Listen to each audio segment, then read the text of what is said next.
Olá, queridos, a paz do Senhor Jesus. Fernando aqui mais uma vez, para que a gente possa juntos estudar a palavra de Deus. Estaremos estudando hoje aí, gente, a lição número 6, tá? A condição dos gentios sem Deus. Vamos começar então mais uma lição. O nosso texto áureo está lá na Epístola de Paulo aos Efésios, capítulo 2, verso 11, e diz: Portanto, lembrai-vos de que vós, no outro tempo, erais gentios na carne, chamados incircuncisão pelos que na carne se chamam circuncisão, feita pela mão dos homens. A verdade prática nos diz: outrora sem Deus, por meio de Cristo, os gentios tornaram-se descendência de Abraão e herdeiros das promessas. A leitura bíblica em classe está lá na Epístola de Paulo aos Efésios, capítulo 2, verso 11 e 12. E a Epístola de Paulo aos Romanos, capítulo 4, versos 12 ao 14. A introdução nos diz: na presente lição, veremos que o autor de Efésios lembra aos gentios de que, antes da regeneração, eles eram circuncisos e haviam experimentado 5 formas de privação. Estavam sem Cristo, separados de Israel, alienados contra a promessa, sem esperança e sem Deus no mundo. Logo, estudaremos cada um desses aspectos. Então, gente, está aí, né? A gente vai falar um pouquinho hoje aí sobre o capítulo 2, versos 11 e 12 lá da Epístola de Paulo aos Efésios. E Paulo aqui ele está nessa questão aí trabalhando uma ideia interessante. Ele está lembrando aí aos gentios, né, a saber, claro, a igreja, a igreja, mas ainda que igreja, como povo, né, como povos eram gentios. Esse é o ponto que a gente precisa trabalhar aqui dentro disso. E Paulo está falando com eles a respeito da nova vida deles em Cristo, a regeneração. E fazendo-os, é claro, lembrar de que antes de conhecer essa regeneração, antes de viver essa nova vida em Cristo, eles estavam privados de algumas coisas ligadas à aliança. E a gente vai ver 5 aspectos dessa aliança na qual eles estavam desligados, fora delas. Vamos lá então. A princípio então, primeiro tópico, chamados incircuncisão. Na era antes de Cristo, além de mortos espiritualmente, os gentios eram desprezados pelos judeus, identificados como incircuncisos. Então, o que a gente vai falar um pouquinho agora nesse capítulo primeiro, nesse primeiro tópico aí, seria a respeito da condição dos gentios sem Deus, é claro, antes de Cristo, antes de tornarem-se, por conseguinte, igreja, e da visão que os judeus tinham deles, né, como os gentios eram vistos naquele tempo pelos judeus. Vamos lá. Então, já que a gente vai falar um pouquinho sobre circuncisão, os gentios eram vistos como os incircuncisos, a gente precisa entender a princípio o que é circuncisão. Então vamos lá, conceito de circuncisão. Circuncisão é remoção cirúrgica do prepúcio do órgão sexual masculino. Então isso aqui já está bem claro, né? Uma cirurgia era feita ali na genitália masculina e o nome dessa cirurgia, o nome dessa, né, era tido na Bíblia como circuncisão. Isso ligava os hebreus lá, o povo de Israel, né, o descendente de Abraão, à promessa que Deus havia feito lá, a aliança que Deus havia feito no capítulo 17 com a pessoa de Abraão. Então vamos entender isso aqui. Era prescrito na lei como um sinal externo de quem pertencia ao povo da aliança com Deus. Então, Deus fez uma aliança com Abraão lá em Gênesis 17, e essa aliança ela foi feita através da circuncisão. Então, a partir dali deveriam todos os homens nascidos na casa de Abraão, né, por conseguinte descendentes de Abraão, deveriam circuncidar, fazendo essa cirurgia aí no prepúcio, né, no órgão sexual masculino. Era um sinal externo, era a forma externa dessa aliança feita entre Deus e Abraão. O procedimento era realizado no 8º dia de vida dos nascidos em Israel ou estrangeiros comprados a dinheiro. Mas já vou ver isso aqui com mais detalhe. Quem não era circuncidado era tido como incircunciso e, portanto, excluído da aliança. Então a gente vai ver também já. A circuncisão tornou-se um sinal que distinguia os judeus dos demais povos gentílicos. Vamos passar a ver isso aqui. Vamos lá, então, uma vez a gente vendo o que é a circuncisão, é bom que a gente analise alguns pontos importantes ligados à circuncisão. O primeiro ponto está aí. A lei da circuncisão foi dada a Abraão quando ele tinha 99 anos de idade. E era Abraão da idade de 99 anos quando lhe foi circuncidada a carne de seu prepúcio. E Ismael, seu filho, era da idade de 13 anos quando lhe foi circuncidada a carne de seu prepúcio. Neste mesmo dia foi circuncidado Abraão e Ismael, seu filho. Então a gente vai ver o seguinte, Deus, né, mais uma vez ratificando aqui, Deus ele vem ter com Abraão, lá no capítulo 17 do livro do Gênesis, e Abraão está com a idade de 99 anos.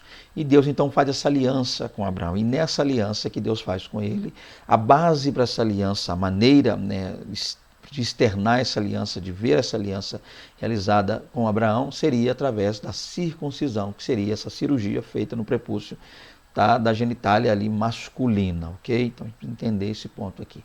Vamos lá.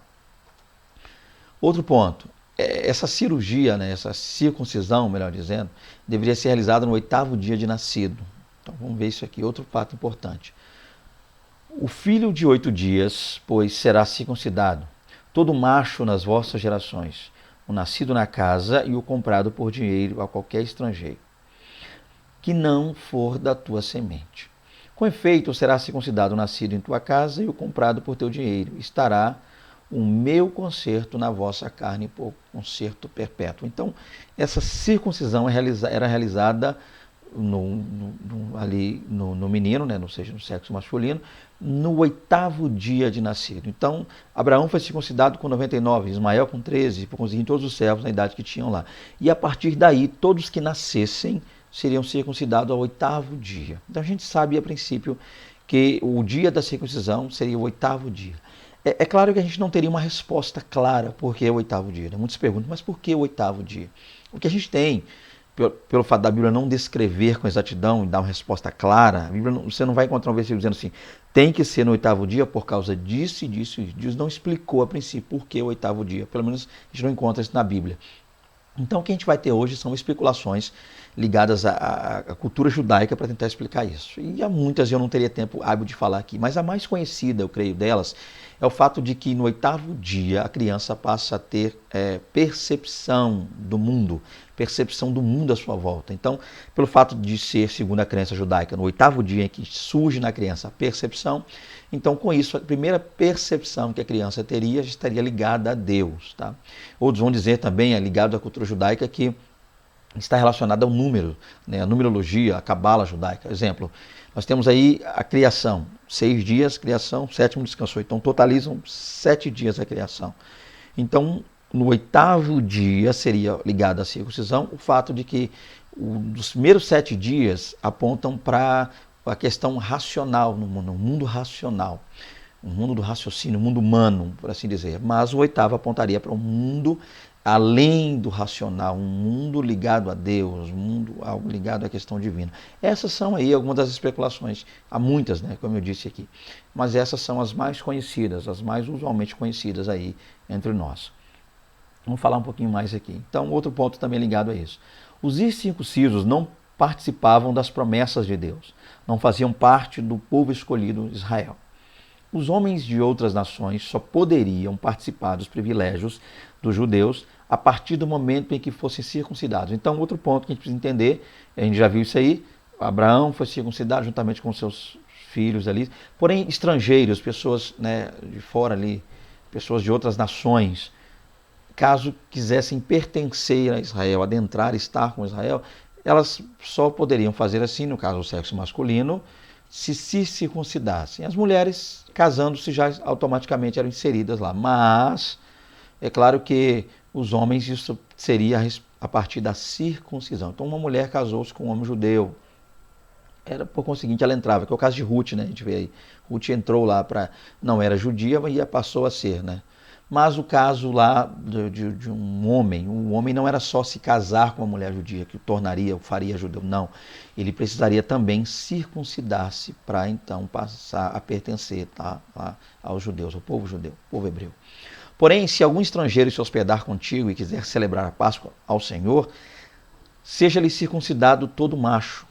Tá? Então chegará e celebrá-la.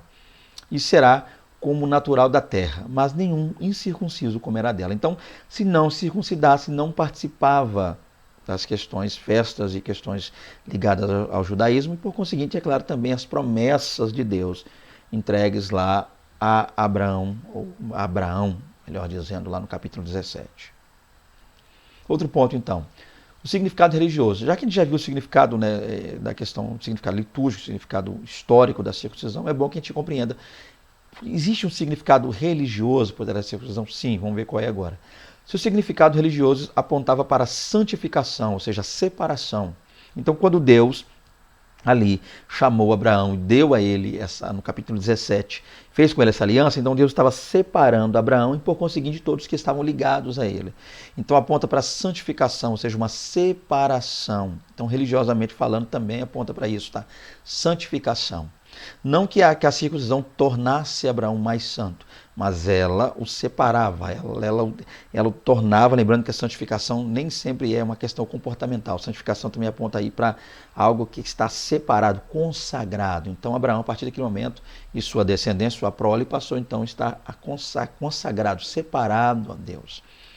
Como a corrupção e as práticas idólatras estavam fortemente relacionadas com a sexualidade depravada, a circuncisão simbolizava a aliança de purificação requerida ao povo escolhido. Então a gente sabe, por um lado é isso, tá? Por um lado aponta para essa separação que Deus fez, chamando Abraão para essa aliança com ele. Por conseguinte também, quando a gente passa para olhar textos como Levíticos capítulo 18, a gente percebe que povos como os egípcios, e por conseguinte lá onde Israel havia saído, e também povos cananitas para onde Israel estava indo, marchando, migrando para lá, para por conseguinte conquistar a terra da promessa, a saber, Canaã. Então esses povos, na maioria das suas práticas, quase que unanimemente, os cultos idólatras deles estavam regrados, cultos regrados à área sexual, sexualidade. Então havia muita promiscuidade em Canaã. A gente vai perceber isso claramente lá no Levítico 18, você percebe isso. Coisas que Deus pede para que Israel, ordene para que Israel não faça, porque os povos nas terras onde Israel iria faziam, praticavam, como incestos, sexo, bestialidades ligadas a sexo com animais, coisas do tipo. Então, por isso, a separação também, nesse sentido, é a circuncisão. Tá? E era algo tão sério que os judeus recusavam-se até mesmo a comer com os circuncisos. Vamos ver isso aqui também, é interessante o seguinte. Então, por conta disso, criou-se uma espécie de separação. Além deles estarem santificados a Deus, e a circuncisão mostrava isso, um povo diferente, um povo de Deus, um povo exclusivo, havia o fato de que eles adotaram o comportamento, o fato de não se misturarem com outras nações. E essa mistura, essa mescla não acontecia, a ponto de que eles mesmos, os judeus, os hebreus lá, nem comiam, tá? Nem faziam refeições com os gentios, como eram dito por eles, e circuncisos. Lembrando que essa ideia de circunciso passou a ser uma espécie de demonstrativo para quem não era judeu, e a partir daí os judeus transformaram esse demonstrativo numa espécie de pejorativo, ou seja, então eles meio que humilhavam, meio que se reportavam, tá, aos gentios como incircuncisos. A gente vai ver isso em diversos textos, como o caso, lembra que Davi disse lá sobre o gigante Golias e outros pontos aí. E o que destacou-se aqui, né, a gente pode perceber, o que foi destacado, melhor dizendo, pelo comentarista aqui, né, que a gente vê nesse slide, é o fato de que os judeus não comiam, não se alimentavam lá com os incircuncisos, a saber, os gentios. O que isso implica? A gente precisa lembrar uma coisa, na cultura antiga, comer-se com alguém demonstrava comunhão.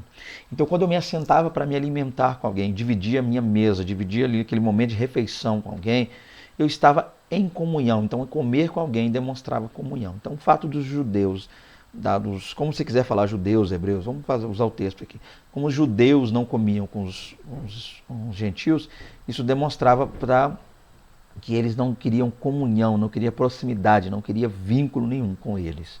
E esse texto aqui, Atos 11:3, remete lá ao fato de que, posteriormente, a conversão dos gentios lá na casa de Cornélio, por conseguinte, o batismo em águas e também o batismo, o revestimento do Espírito Santo na vida deles, o Pedro foi indagado pelos da circuncisão. Né? Quando Pedro retornou ali a Jerusalém, indagaram ele, mas que negócio é esse? Você estava lá com os gentios, então Pedro agora vai falar, né, acerca do que Deus estava fazendo na vida dos gentios. Então, essa indagação está lá no capítulo 11 de Atos, verso 3. Vamos continuar aqui. A circuncisão do coração. O apóstolo reconhece que os gentios não faziam parte da circuncisão, mas com uma ressalva. Então, é claro, Paulo estava reconhecendo o fato de que, por serem gentios, os efésios agora, na boa parte, os gentios, não faziam parte aí dessa promessa que Deus havia feito. Mas tinha um detalhe, então, mesmo sendo incircuncisos, havia um detalhe interessante. Que detalhe é esse? O sinal dos judeus era apenas físico e realizado por mãos humanas. Paulo vai destacar isso.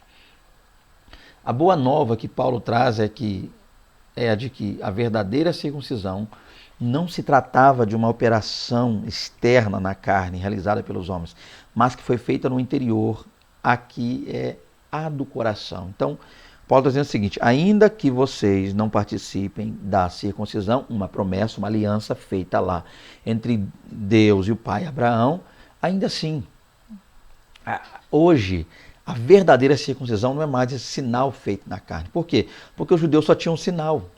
E não tinham mais o que esse sinal representava. Eles não entenderam, eles não conseguiram compreender o que esse sinal, o que essa aliança feita lá entre Deus e Abraão simbolizaria para eles no futuro. Então eles tinham ainda no corpo, né, no prepúcio lá, o sinal, a marca, carregavam em seus corpos fisicamente a marca, mas não compreendendo o sentido e o porquê daquilo, eles simplesmente só teriam a marca. Então se tornaria somente para eles um sinal, mas não o cumprimento. Então os judeus tinham o sinal, mas não tinham o cumprimento. E o que Paulo quer dizer é o seguinte, que agora os gentios não tinham o sinal físico, não tinham em seus corpos o sinal da circuncisão, mas eles tinham, tá, o que ela representava, a promessa em si. Eles recebem a promessa, mesmo não sendo circuncidados, eles receberam a promessa. Olha que coisa linda e interessante. Então assim, em Cristo, né, o sinal de quem pertence a Deus não é a circuncisão física na carne, nem a incircuncisão, o fato de não ter esse sinal trazido na carne, mas sim o ser uma nova criatura. Então, o que Paulo está querendo dizer é que no lugar da circuncisão, como nós conhecemos, ligada ao judaísmo, a morte e a ressurreição de Cristo trouxe um novo sinal, uma nova circuncisão. Que circuncisão é essa? Ela deixou de ser no prepúcio e passou a ser no coração. E o que é a circuncisão no coração? A regeneração. Então, uma nova vida em Cristo, a regeneração é a nova circuncisão. Então, a circuncisão não é feita mais no prepúcio, na carne, fisicamente falando, como um sinal para demonstrar a aliança. Mas a circuncisão agora é feita no coração. Em que sentido? Nós agora regenerados temos espírito, alma e corpo circuncidados, tá? Entre aspas. Quando eu falo a palavra circuncidado, não estou ligando ao judaísmo.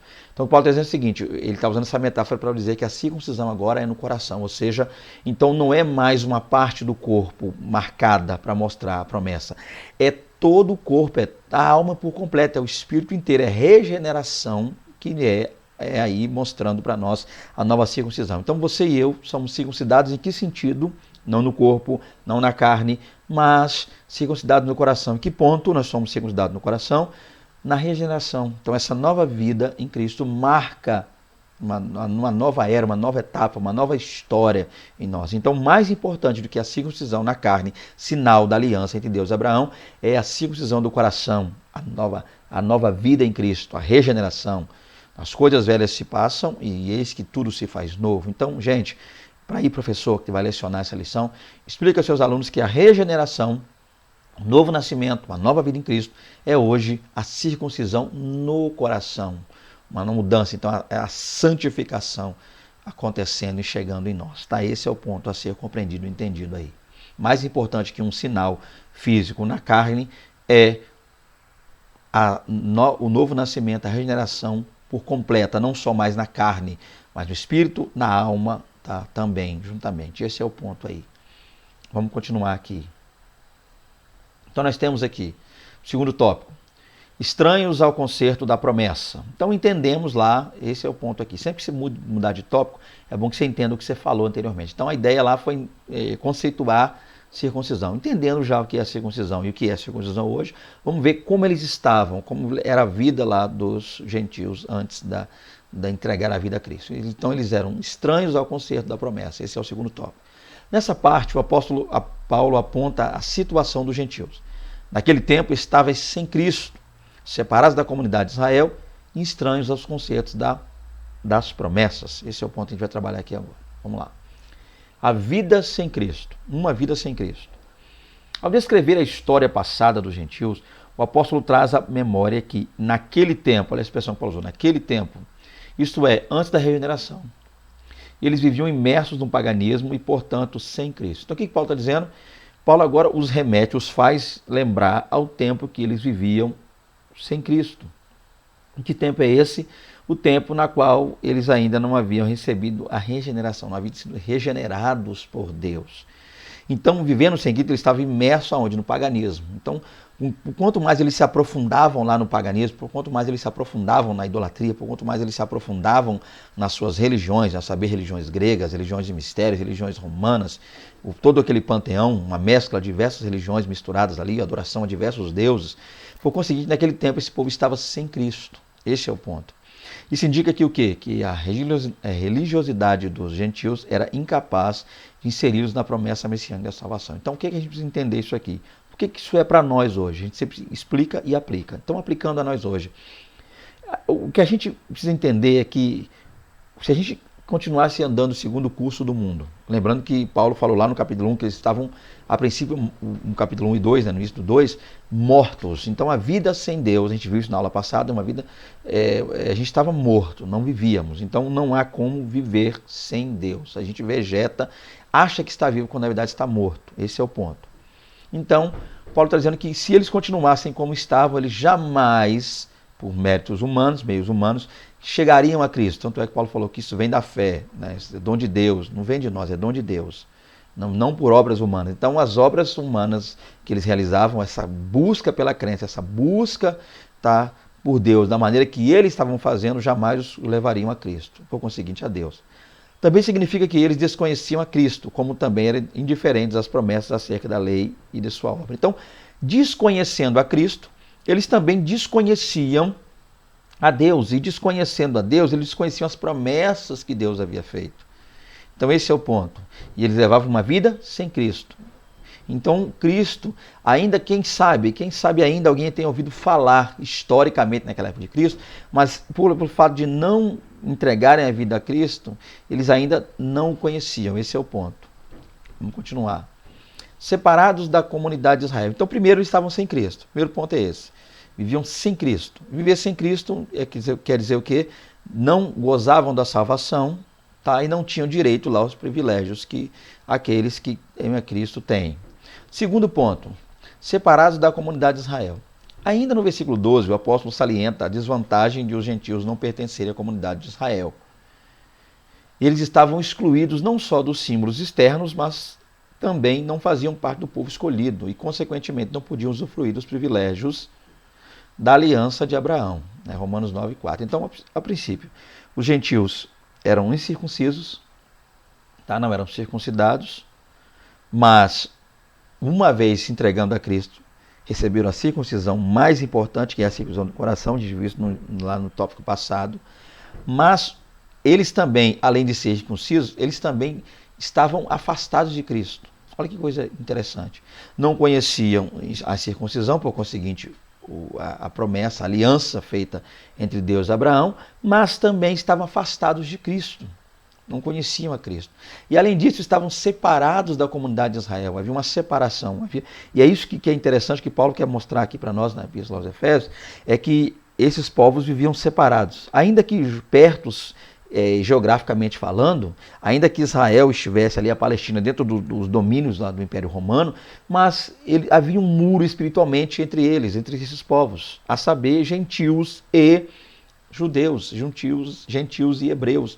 Então, espiritualmente havia um muro que os separava. Por conseguinte, havia dois povos, espiritualmente falando, no mundo: judeus e quem não era judeu, gentil. Circuncidados e quem não eram judeus, incircuncisos. Esse é o ponto. E isso, esse posicionamento, essa maneira como eles viviam, deixava eles, né, os gentios, é claro, aquém, né, das promessas que Deus havia feito lá com Abraão. Então eles não conheciam as promessas, por conseguinte, o povo escolhido lá. E por isso, não conhecendo, não gozavam desses privilégios que o povo escolhido gozava. A constatação cruel era a de que Deus não havia se revelado aos gentios, pois a chamada divina fora feita somente a Abraão e a sua descendência. Então esse era o ponto. A princípio, então, qual é a visão do mundo antigo? Deus se apresenta a Abraão, por conseguinte, ao seu povo, e aqueles que não estão, né, nessa aliança, nessa promessa, não gozam desses privilégios espirituais que esse povo, a saber, o povo de Deus lá, os hebreus, gozavam. E por conta disso, constatava-se que eles estavam fora dessa perspectiva. Nessa perspectiva, a lei e as promessas pertenciam somente aos judeus, e desse modo os gentios estavam fora do alcance das bênçãos prometidas a Abraão, a Isaac e a Jacó. No entanto, gravem isso aqui, o que os gentios precisavam saber era que, por meio de Cristo, eles também se tornariam descendentes de Abraão. Então, olha que coisa linda. A princípio, incircuncisos. Por conseguinte, fora afastados da promessa e também não ligados ao povo que recebeu a promessa. Qual era o meio anteriormente usado para pertencer ao povo da promessa? A circuncisão. Então, circuncidavam para fazer parte desse povo. Mas agora, o que Paulo está dizendo é que havia algo glorioso e maior que isso, sublime acontecendo. Que não era necessário mais eles ir lá e se circuncidar para fazer parte do povo da promessa.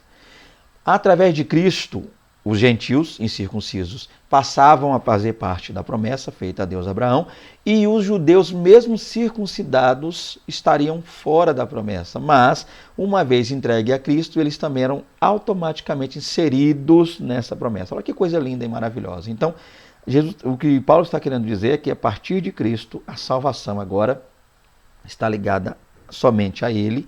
A salvação é pela pessoa de Cristo Jesus, e gentios não precisariam se tornar judeu para ser salvos, bastavam se entregar a vida a Cristo. E judeus, ainda que sendo judeus, não era mais a circuncisão sinal dessa aliança, mas o fato de esses mesmos judeus reconhecerem que Cristo era o Messias, entregar a Ele a vida. Então, automaticamente, o que Jesus está fazendo aqui, com sua morte e ressurreição? Então não é mais judeu, dois povos, né? Judeu de um lado e gentios do outro. Então nasce um terceiro povo aí. Que povo é esse? O povo de Deus, a igreja. A igreja de Cristo Jesus é um novo povo. Então, Cristo derruba essa muralha, essa barreira que havia entre esses dois povos, unindo esses povos de uma que maneira? Como Cristo uniu? Fazendo o gentio virar judeu? Ou fazendo o judeu virar gentio? Não. Fazendo gentios e judeus tornarem-se igreja, tornando a partir daí esse povo, esses povos, essas nações, no novo povo, uma nova nação, a saber, a nação de Cristo, a igreja. Olha que coisa linda e maravilhosa, que a gente possa compreender isso aí. Então, outro ponto, alienados aos pactos das promessas. Então, fora não sendo do povo de Israel, eles estavam também alienados aos pactos que havia na promessa. Eles não conheciam, eles eram desconhecedores dos pactos que estavam relacionados às promessas que Deus fez a Abraão. Uma vez separados da comunidade de Israel, os gentios desconheciam totalmente os vários aspectos que Deus estabelecera com os patriarcas israelitas.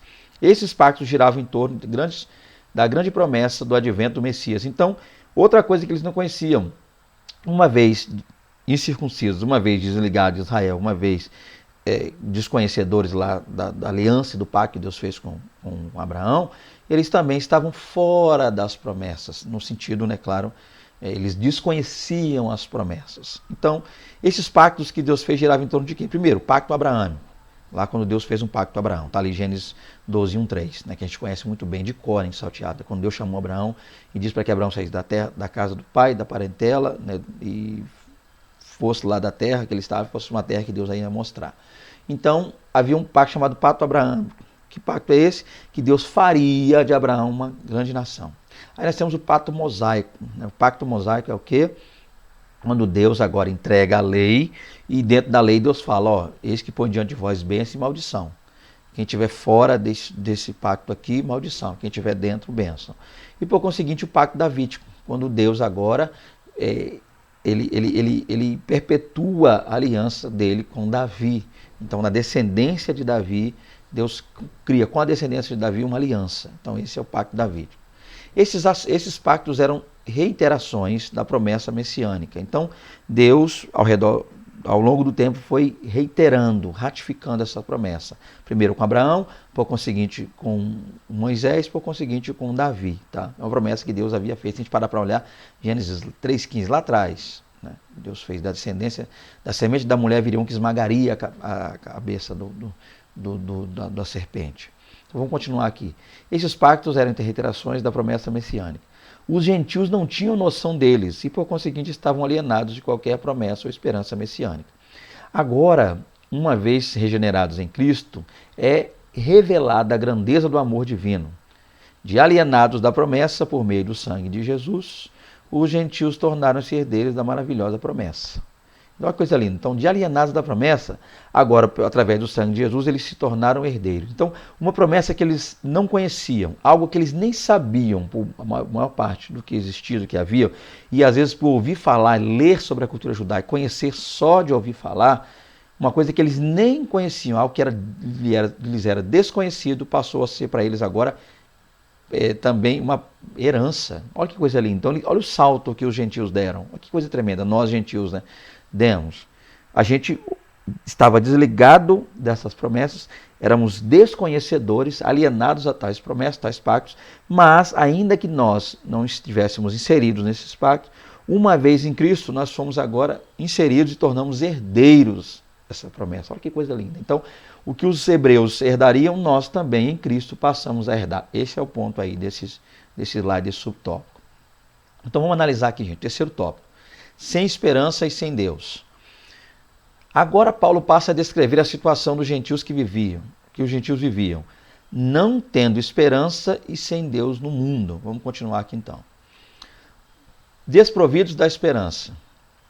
A palavra esperança traz a ideia de confiança, e nas Escrituras o seu principal uso está ligado à confiança nas promessas divinas. Podemos afirmar que os gentios eram desprovidos dessa esperança por causa de parte da filosofia grega, que descartava a possibilidade de uma vida além túmulo. Então, outro ponto, gente. Além dos gentios estarem sem Cristo, além dos gentios não conhecer os pactos que Deus havia feito, as promessas que Deus havia feito, a aliança que Deus havia feito com Abraão, eles também estavam desesperançados. Em que sentido? Quando é que eles perderam a esperança? Havia muitas crenças entre os gregos, e uma dessas crenças muitos não criam nessa vida eterna, gozar a vida eterna, vida além túmulo, tá? Vida pós-túmulo. Então, muitos não criam nisso, e isso fazia com que eles desconhecessem essa vida, então não buscassem conhecer. Lembra quando Paulo falou lá com os gregos, lá está aí, Atos 17, 18 e 30, quando Paulo começou a falar sobre ressurreição, eles mandaram Paulo parar de falar, chamaram Paulo de tagarela, disseram sobre isso te ouviremos depois. Então, boa parte, né, a maioria dos gregos não cria na ressurreição. E já que eu não creio na ressurreição, então eu não tenho esperança. Então, um dos pontos interessantes é esse, para você, cristão, para mim aqui, que sou cristão também, uma das coisas que nos traz esperança, nos alegra, nos faz confiar ainda mais, é o fato de que nós temos, além dessa vida, algo em Deus, algo com Deus, na pessoa de Cristo. De que há uma vida melhor aguardando nós aqui após essa vida. Então isso nos dá esperança, coisa que os gentios lá da época de Paulo, sabiam os Efésios, não tinham, não gozavam desse privilégio. Vamos ler um pouquinho mais aqui sobre isso, então. E que, consequentemente, pudesse ser ditosa. Além dessa questão, embora Deus tivesse decretado incluir os gentios no plano de salvação, eles mesmos ignoravam essa promessa. E por isso não tinham em que se sustentar qualquer esperança. Como a esperança é a âncora para a alma, os gentios desprovidos dela padeciam de medos e incerteza. Por conseguinte, a falta de esperança e de paz revela a ausência de Deus. Então, outro ponto importante a sinalizar aqui, então. Então, os gentios não tinham esperança, se confiar em Deus. Por quê? Porque eles não criam nem na ressurreição. Morreu, acabou boa parte deles. Então, Paulo está dizendo, pelo fato de vocês... Olha a situação que vocês estavam. Vocês estavam sem Cristo, estavam sem Cristo, estavam sem as promessas que Deus fez para Abraão, sem o conhecimento dos pactos que Deus realizara ali com o povo de Deus, não faziam parte desse povo, que é o povo de Deus. Olha que tantas coisas vocês haviam perdido. E além disso, vocês também haviam perdido a esperança pelo fato de não crer na ressurreição, não saber que Cristo tem algo maior e melhor reservado para vocês numa vida futura. Olha, essa era um pouco da situação, tá? Outra coisa que os gregos não tinham, esperança. Continuando aqui. E eles estavam sem Deus no mundo. Como assim? Em que sentido eles estavam sem Deus no mundo? Ao descrever a história passada dos gentios, o apóstolo traz a memória de que, naquele tempo, isso é, antes da regeneração, eles viviam imersos no paganismo e, portanto, sem Cristo. Isso indica que a religiosidade dos gentios era incapaz de inseri-los na promessa messiânica de salvação. Também significa que eles desconheciam a Cristo, como também eram indiferentes às promessas acerca dele e de sua obra. Então, o que a gente vê aqui, gente? Além disso, eles estavam sem Deus. E a questão de sem Deus aqui, é bom que entendemos isso. Sem Deus aqui não implica que eles não criam, tá, nos seus deuses. Eles tinham lá os deuses dele, as crenças dele. Então, a ideia de sem Deus é que eles, crendo nesses falsos deuses, eles passaram a não crer, a não acreditar no Deus verdadeiro. Então, a proximidade com falsos deuses nos põe longe, tá, do Deus verdadeiro. Então a gente precisa entender esse ponto aqui. Então, sem Deus no mundo quer dizer o quê? É que na nossa crença, na visão humana, tá, na cosmovisão deles, eles estavam se afastando de Deus, eles desconheciam a Deus pelo fato de estarem se aproximando de ídolos. Tá? Então a proximidade com ídolos me põe longe de Deus. Quando eu crio um ídolo, quando eu me aproximo desse ídolo, quando eu deixo quando eu me ponho a adorar a criatura, eu estou me distanciando do Criador e estou sem Deus. Isso não quer dizer que Deus não nos amava, que Deus não nos ame. Então Deus, isso aqui é a visão deles para com Deus, mas a visão de Deus para com eles e para conosco sempre foi a visão de amor. Deus sempre quis se aproximar de nós, plano de salvação, plano de uma nova vida. Deus sempre teve algo bom e sempre terá algo bom para nós. Só que nós, quando nos pomos a criar ídolos, nos afastamos de Deus. Essa é a visão aqui do sem Deus no mundo. Tá? Então, concluindo aqui. No outro tempo, éramos incircuncisos e estávamos excluídos da aliança com Deus. Separados de Cristo e de Israel, vivíamos, melhor dizendo, alienados ao concerto da promessa, desesperançados e longe de Deus. Um dia, porém, a magnitude do amor divino circuncidou os nossos corações, aproximou-nos de Cristo e de Israel, incluiu-nos na esperança da promessa e revelou a nós um único e verdadeiro Deus. Bendito seja o seu santo nome para sempre. Então, a princípio, gente, concluindo aqui, né? Estou tentando fazer um vídeo rápido aí para que a gente possa ser mais direto. Então, a ideia básica é isso aqui. Entender nessa lição, queridos, que Paulo escreveu aos Efésios, e nessa parte, a princípio, aí, capítulo 2, verso 11 e 12, Paulo quer dizer o seguinte: Paulo está fazendo os Efésios olhar no retrovisor da vida e ver a situação que eles estavam, quão difícil. Então, se por um lado os judeus estavam ali batendo no peito, né, se vangloriando pelo fato de serem circuncidados, tal vanglória não seria válida. Por quê? Porque essa circuncisão na carne hoje não simboliza mais nada, ela é só um sinal. Porque a verdadeira circuncisão está ligada a Cristo, a entregar a vida a Cristo. Ela acontece hoje no coração. Quando eu digo coração, você sabe, espírito, alma e corpo, no ser. Então, aquilo que acontecia numa parte específica do corpo, como sinal externo, hoje acontece em todo o corpo, em toda a mente, em toda a alma, no ser do homem. Então, de nada valeria esses judeus se vangloriarem, sendo que uma vez a circuncisão verdadeira ela ocorre em Cristo. Então, estamos circuncidados em Cristo. É a circuncisão do coração. Paulo usou essa metáfora para falar a respeito disso aí. Outro ponto interessante, que também não adiantaria, né, para eles simplesmente só olhar pelo fato de estarem salvos, se não entendessem de onde é que eles foram tirados. E isso para nós, aplicando aqui, é importante.